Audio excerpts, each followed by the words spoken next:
Assalamualaikum warahmatullahi wabarakatuh. Yang kami hormati Ibu Wilda Yulia Rushida selaku dosen pengampu mata kuliah Statistik Bisnis dan juga teman-teman yang kami banggakan.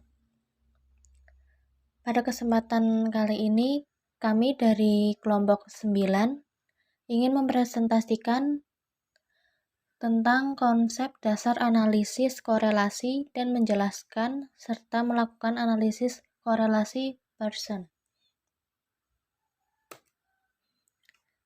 Adapun anggota kelompok dari kelompok 9 yaitu yang pertama ada Giating Khairi Amal dengan NIM 4319007. Yang kedua Eka Nur Karisma 4320006. Yang ketiga ada Nova Karisma dengan NIM 4320019. Yang pertama yaitu mengenai pengertian analisis korelasi. Menurut Sugiono 2013, analisis korelasi yaitu bagian dari ilmu statistika yang mempunyai 9 macam jenisnya, yakni korelasi person-product-moment, korelasi ration, korelasi Spearman-Rank atau RHI, korelasi berserial, korelasi poin berserial, korelasi PHI, korelasi tetrachorik, korelasi kontingensi, dan korelasi Kendall-Stau. Sedangkan menurut Lin, Marshall, dan Watson 2008, analisis korelasi yakni sekumpulan materi untuk mengukur hubungan antara dua variabel, yaitu variabel X yang menunjukkan garis horizontal dalam grafik dan juga variabel Y yang menunjukkan garis vertikal dalam grafik. Kedua variabel tersebut bisa berupa positif ataupun negatif, serta dapat menjadi hubungan non-linear. Kemudian yaitu gambaran hubungan antara dua variabel. Yang pertama, dikatakan korelasi linear positif sempurna, yaitu jika semua titik, yakni titik X dan Y, pada diagram pencar mendekati bentuk garis lurus dan arah perubahan kedua variabel sama. Jika X naik,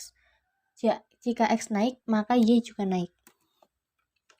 Yang kedua, dikatakan korelasi non-linear apabila jika semua titik X dan Y pada diagram pencar tidak membentuk garis lurus, seperti gambar di samping. 3. Korelasi negatif sempurna jika arah perubahan kedua variabel tidak sama. Jika X naik, maka Y turun. Contoh kasus analisis korelasi. Sebuah perusahaan Copier Sales of America menjual mesin fotokopi untuk bisnis dalam berbagai ukuran di seluruh Amerika Serikat dan Kanada. Mercy Banzer baru saja dipromosikan menjadi manajer penjualan. Dalam rapat penjualan yang akan datang, penjual dari seluruh negara bagian akan hadir. Ia ingin menekankan pada mereka pentingnya melakukan panggilan penjualan tambahan harinya. Mercy Banzer memutuskan untuk mengumpulkan beberapa informasi tentang hubungan antara jumlah panggilan penjualan dan jumlah mesin fotokopi yang terjual. Sebagai manajer, Mercy Banzer memilih secara acak sampel dari 10 penjual dan menentukan jumlah panggilan penjualan yang mereka lakukan bulan lalu dan jumlah mesin fotokopi yang mereka jual. Berdasarkan tabel di samping, Mercy Banzer menduga terdapat hubungan antara jumlah dari panggilan penjualan dan jumlah mesin yang terjual. Implikasinya, jumlah mesin fotokopi yang terjual berhubungan dengan jumlah panggilan penjualan yang dilakukan. Ketika jumlah panggilan penjualan bertambah, maka mesin fotokopi yang terjual pun bertambah. Jumlah panggilan tersebut disebut variabel X atau bebas, dan jumlah mesin yang terjual disebut variabel Y atau terikat. Untuk membuat diagram pancar, dimulai dari penjual pertama yakni Tom yang melakukan 20 panggilan penjualan dan menjual 30 mesin fotokopi. Dapat disimbolkan X sama dengan 20 dan Y sama dengan 30. Diagram pancar di atas menunjukkan secara grafis bahwa penjual yang lebih banyak melakukan panggilan cenderung lebih banyak menjual mesin fotokopi.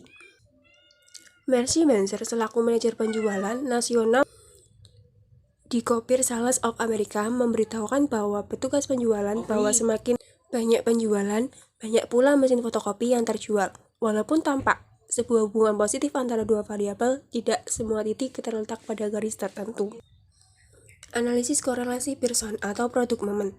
Bila mana kenaikan nilai variabel X selalu disertai kenaikan variabel Y, dan turunnya nilai variabel X juga selalu diikuti oleh turunnya nilai variabel Y, maka hubungan yang seperti itu disebut hubungan yang positif. Akan tetapi sebaliknya, bila mana kenaikan nilai variabel X selalu diikuti oleh penurunan nilai variabel Y, dan penurunan nilai variabel X justru diikuti oleh kenaikan nilai variabel Y, maka hubungan antara variabel X dan Y tersebut adalah hubungan yang negatif. Di samping itu, dua variabel X dan Y ada kemungkinan tidak memiliki hubungan sama sekali, yakni bila mana kenaikan nilai variabel yang satu kadang-kadang diikuti penurunan nilai. Koefisien hubungan. Pada umumnya, besar kecilnya hubungan dinyatakan dengan bilangan. Bilangan yang menyatakan besar kecilnya hubungan tersebut disebut koefisien hubungan atau koefisien korelasi. Koefisien korelasi itu berkisar antara 0,00 dan plus 1,00 atau korelasi positif, dan atau di antara 0,00 sampai negatif 1,00 atau korelasi negatif, tergantung pada arah hubungan positif ataukah negatif. Koefisien yang bertanda positif menunjukkan bahwa arah korelasi tersebut positif, dan koefisien yang bertanda negatif menunjukkan arah korelasi yang negatif. Sedangkan koefisien yang bernilai 0,00 menunjukkan tidak adanya korelasi antara variabel X dan Y. Bila mana dua variabel mempunyai koefisien korelasi sebesar plus 1,00, maka berarti bahwa dua variabel tersebut mempunyai korelasi positif yang sempurna. Sebaliknya, bila mana dua variabel mempunyai koefisien korelasi negatif 1,00, maka dua variabel tersebut memiliki korelasi negatif yang sempurna. Korelasi yang sempurna semacam itu sangat jarang sekali dijumpai dalam praktik penyelidikan atau penelitian. Korelasi antara dua variabel pada umumnya akan berkisar antara plus 1,00 sampai dengan negatif 1. Kemudian kita dapat melihat bagaimana gambar ilustrasi antara korelasi positif, korelasi negatif, ataupun korelasi yang tidak ada. Korelasi produk momen. Untuk menerapkan koefisien korelasi antara dua variabel yang masing-masing mempunyai skala pengukuran interval, maka digunakan korelasi produk momen yang dikembangkan oleh Carl Pearson. Rumus korelasi produk momen ini ada dua macam, yaitu 1. Korelasi produk momen dengan rumus simpangan atau deviasi. 2. Korelasi produk momen dengan rumus angka kasar. Yang pertama, korelasi produk momen dengan rumus simpangan atau deviasi. Rumusnya yaitu RXY sama dengan sigma X dikali Y dibagi akar dari sigma X kuadrat dikali sigma Y kuadrat. Keterangannya yaitu RXY itu koefisien korelasi antara variabel X dan Y. Kemudian X sendiri itu deviasi dari mean untuk nilai variabel X, Y yaitu deviasi dari mean untuk nilai variabel Y. Kemudian ada sigma X kali Y yaitu jumlah perkalian antara nilai X dan Y.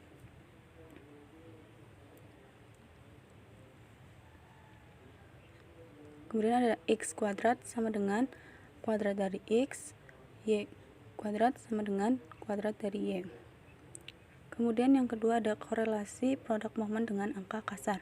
Rumusnya yaitu RXY sama dengan N dikali sigma X kali Y dikurangi sigma X kali sigma Y dibagi akar dari N dikali sigma X kuadrat dikurangi sigma X yang dikuadratkan dikali N kali sigma Y kuadrat dikurangi sigma Y kemudian dikuadratkan. Keterangannya yaitu RXY sama dengan koefisien korelasi antara variabel X dan variabel Y, kemudian sigma XY sama dengan jumlah perkalian antara variabel X dan Y, X kuadrat sama dengan jumlah dari kuadrat nilai X, sigma Y kuadrat sama dengan jumlah dari nilai kuadrat nilai Y, sigma X yang dikuadratkan sama dengan jumlah nilai X kemudian dikuadratkan, sigma Y kuadrat sama dengan jumlah nilai Y kemudian dikuadratkan.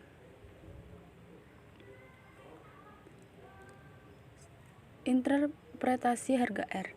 Interpretasi terhadap harga atau koefisien korelasi secara konvensional diberikan oleh Guilford pada tahun 1956 sebagai berikut. Koefisien korelasi R 0,80 sampai 1, interpretasi sangat tinggi. 0,60 sampai 0,80, interpretasi tinggi. 0,40 sampai 0,60, interpretasi cukup. 0,20 sampai 0,40, interpretasi rendah. Dan terakhir 0,0 sampai 0,20, interpretasi sangat rendah. Di samping itu, untuk menafsirkan harga R atau koefisien korelasi, maka dapat dikonsultasikan atau dibandingkan dengan kritik R product moment, yaitu pada tabel R. Dalam hal ini, ditentukan tingkat kesalahan atau peluang ralat adalah 5%, atau yang biasa digunakan pada ilmu-ilmu sosial.